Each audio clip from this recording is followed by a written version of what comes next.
आ चुकी हूँ मैं आज आप लोगों के लिए एक नई वीडियो लेकर, जिसमें मैं आपको बहुत ही अच्छी ट्रिक बताने वाली हूँ। इससे पहले मैंने आप लोगों को बताया था कि आप लोग इफेक्टिव एटॉमिक नंबर कैसे निकाल सकते हैं। इसका वीडियो मैंने इससे पहले आपको अपलोड किया था।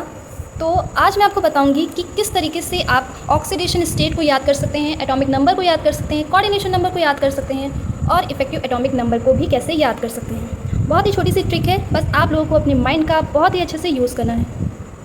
मेरा एग्ज़ाम अभी बहुत ही जल्दी हुआ है, तो मुझे भी बहुत ज़्यादा कन्फ्यूज़न था कि मैं कैसे इन सबको याद करूं, कैसे सॉल्व करूंगी। केमिस्ट्री बहुत इजी नहीं होती है, इसीलिए मैंने ये ट्रिक निकाली है। तो मैंने सोचा कि मैं आप लोगों के साथ भी शेयर करूं।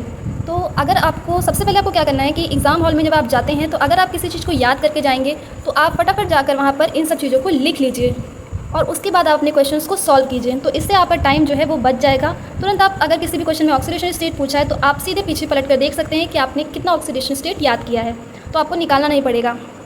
तो इसको याद करने के लिए क्या करना है, हमें ऑक्सीडेशन स्टेट को शॉर्ट में हम लिख लेते हैं इस तरीके से।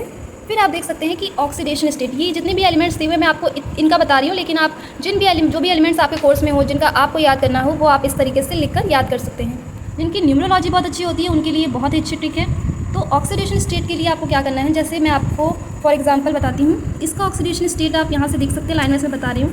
+2 है, ठीक है। तो देख सकते हैं सब में प्लस तो लगाई हुआ है, तो कॉमन सी चीज़ हो गई। अब हम यहाँ पर 2, फिर साथ में दूसरे में भी 2 है, तीसरे में 3 है, फिर 0 है, फिर 2 है, फिर 3 है, फिर 3 है, फिर 2 है, फिर 2 है, फिर 1 है। से हम ऑक्सीडेशन स्टेट लिख लिया हमने। अब हम इसमें लिख लेते हैं नंबर, ठीक है। तो आप एक चीज़ नोटिस कर सकते हैं कि सब में आप देखिए 2 से ही एटॉमिक नंबर हैं। ये बस 2 जो है वो चेंज है, मेनली 2 से ही एटॉमिक नंबर आप लोगों के कोर्स में बीएससी सेकेंड ईयर में होंगे।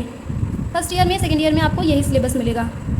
तो इसको याद करने की आप क्या ट्रिक कर सकते हैं, स्टार्टिंग में 2 है तो आप इसके पीछे की पॉइंट्स को लिख लीजिए। जैसे फॉर एग्जांपल पोटेशियम का एटॉमिक नंबर है 26, तो हम 6 लिख लेते हैं। 6 के साथ हम अब नेक्स्ट का लिखेंगे 9, फिर है 7, फिर है 8, फिर है 8 एंड ये आपके हो गए 5 एलिमेंट्स के एटॉमिक नंबर्स की कैसे आप याद कर सकते हैं। अब इसके आगे आपको पता है कि यहाँ पर 2 ऐड करना है बस। तो आप ये नंबर अगर याद कर लेते हैं तो आप एटॉमिक नंबर, इन 5 एलिमेंट्स के एटॉमिक नंबर आप कभी भी लिख सकते हैं।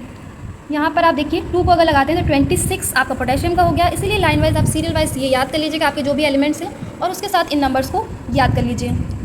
जैसे आप इस तरीके से याद कर सकते हैं 69,788। बस इतना सही तो कैलकुलेशन आपको याद करना है। इतना सा आपने याद कर लिया, आपके 5 एलिमेंट्स के एटॉमिक नंबर याद हो गए। अब यहाँ पर ये बहुत बड़ा नंबर लग रहा है तो हम इसको 5 में डिवाइड कर लेते हैं।